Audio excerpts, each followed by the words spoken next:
কোনো মানুষ যদি কোনো অধিকার পাওয়ার জন্য প্রাপ্য হয় তাকে দিয়ে দেওয়া ফরজ।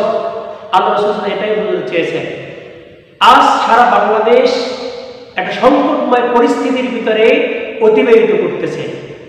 আমরা দেখেছি 1971 সালে স্বাধীনতা আন্দোলন, 1952 সালে ভাষা আন্দোলন, 2024 সালে এসে দেখলাম কোটা আন্দোলন। আর এটা এখন আমাদের দেশের ভিতরে গৃহযুদ্ধের মধ্যে গিয়েছে।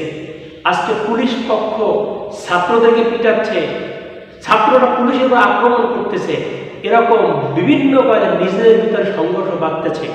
এটা শুধুমাত্র ইসলামী হুকুমত সমাজের ভিতরে কায়েম না থাকার কারণে, আল্লাহ রাসূল সাল্লাল্লাহু আলাইহি সাল্লামের সেই ১৫০০ বছর আগের হাদিসকে অমান্য করার কারণে, আল্লাহর কোরআনকে অস্বীকার করার কারণে আজকে সমস্ত দেশে অশান্তি বিরাজ করতেছে।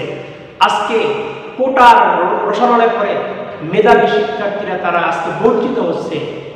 একজন ছাত্র সে তার মেধার কারণে সে ৮০-৯০ মার্ক পেয়ে মেধার তালিকায় চলে গেল, কিন্তু কোটার পড়াশোনা করার কারণে মুক্তিযুদ্ধ কোঠা, নারী কোঠা, তারপরে এই যে পোষ্য কোঠা, এরকম বিভিন্ন কোঠার কারণে আজকে মেধাবী ছাত্ররা, মেধাবী শিক্ষার্থীরা বিভিন্ন জায়গায় বঞ্চিত।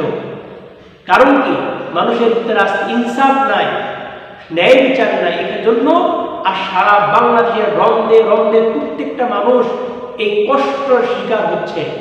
এজন্য আমরা মনে করি কোটা আন্দোলন এটা আমাদের ছাত্রদের অধিকার, এবং এই অধিকার আদায় করা পর্যন্ত এটা আমরা অবশ্যই আন্দোলন সাপোর্ট করব। কারণ মানুষের অধিকার আদায় করতে আল্লাহর নির্দেশ, রসুলের আদেশ, সুতরাং এটা অমান্য করা যাবে না।